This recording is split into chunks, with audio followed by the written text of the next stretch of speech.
дін мәселесіндегі мына конфликтіні теориялық ғылыми негізде зерттейтін, дін конфликтологиясын зерттейтін мамандардың да жоқтығы байқалады біздің қоғамда. Әрине бізде конфликтолог мамандар бар, бірақ конфликтолог мамандар билік пен халықтың арасындағы конфликттерді шешуге, соның ғылыми негіздерін зерттеген доктор, профессорлар бар, бірақ дін саласындағы топтардың арасындағы, діни жамағаттардың арасындағы конфликтілерді ғылыми негізде зерттеген мамандар тапшы, тіпті жоқ десек болады.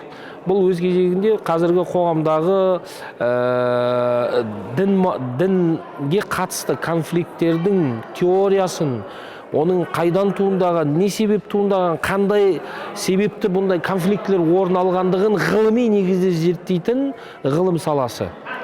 Бұл бізге мына дін саласындағы проблемаларды шешуде үлкен септігін тигізетін сала, ғылым саласы деуге болады. Өйткені бұл конфликті не себепті орын алды, қандай факторлар әсер етті, соны біз нақты білетін болса, ғылыми негіздерін, оны біз ары қарай шешу жолдарын табу, оны ретке келтіру бізге дін танушыларға жеңілдік туындатқан болар еді.